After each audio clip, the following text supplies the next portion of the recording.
The devil is real. May God have mercy on us all.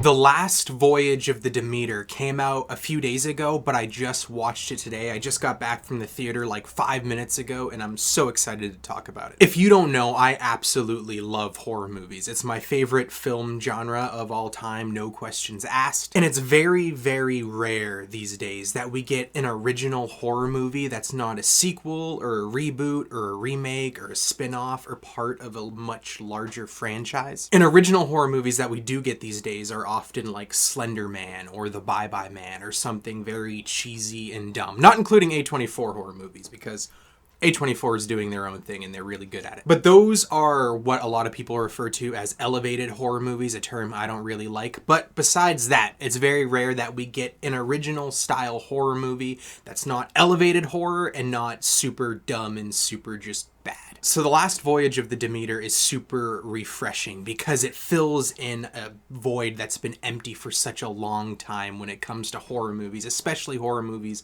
released theatrically. So I'm going to talk about it. I'm going to review it. This is going to be a spoiler-free review, so don't worry. I'm not going to talk about any major plot points. I'm not going to spoil anything for you. But before I get into the review, you should consider subscribing. I talk about movies all the time, and I absolutely love horror movies. I talk about TV shows, I do trailer reactions, and I talk about horror video games all the time. So just consider subscribing if any of that seems interesting to you. And I want to start doing movie reviews specifically for horror movies a lot more often than I do them now, especially with this Halloween season coming up and a lot of good looking horror movies coming out soon. Saw X, Five Nights at Freddy's, just to name a couple. The Exorcist Believer. I really want to start talking about just horror movies in general again. But anyway, let's talk about The Last Voyage of the Demeter. In case you don't know, this movie is based on a very, very tiny fragment of the Dracula novel. So it's not entirely original. It is technically based off of, again, a small portion of the Dracula novel, but they did take a lot of creative liberties with this because the portion that it's based off of is very tiny and doesn't go into too much detail. So in my mind, I still consider this to be 90% an original horror movie. And if you're not sure what it's about, it takes place in almost the turn of the century, 1800s, and it's about a very small crew on a ship, and they're tasked with transporting stuff from, I think, Transylvania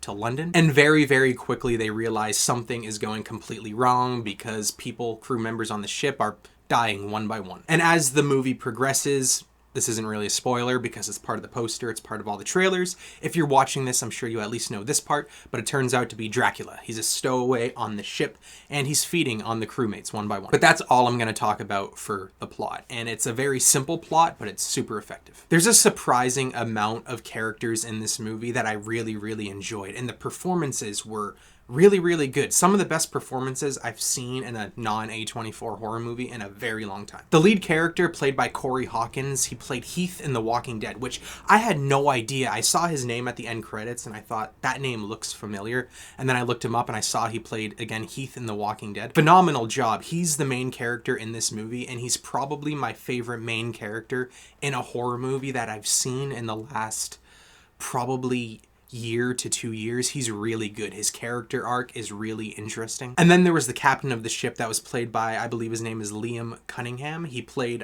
Sir Davos in Game of Thrones. If you've watched this channel for a while, you know I'm obsessed with Game of Thrones. So I'm really glad to see him in another project. And of course, he was really, really, really good. And one of the main supporting roles, forget this actor's name, but he plays one of the thieves in the Ant-Man movies, and he played Polka Dot Man in The Suicide Squad. His character was also really, really good. Again, just the character arcs, the acting was a lot better than I was expecting. And now I want to talk about the production value for this movie. The production value was insane. It's not the biggest budget thing ever, obviously, but for a horror movie and for, again, mostly original horror movie, I really, really appreciate that the studio looks like they threw cash at this production. And it's such a shame to me that it doesn't look like it's going to earn its money back. And if it does, it's probably just barely going to break even. It really, really, really disappoints me because it makes studios less likely to give this sort of budget to another original horror movie anytime soon. I really, really doubt that this film was actually filmed at sea, obviously, but it really feels like it. And that's a lot more than I can say for a lot of recent projects that take place a lot at sea. Another thing I really, really enjoyed enjoyed about this movie is, yes, it's about Dracula. Yes, it's a vampire movie. Yes, it's surprisingly a really good character piece and an adventure movie,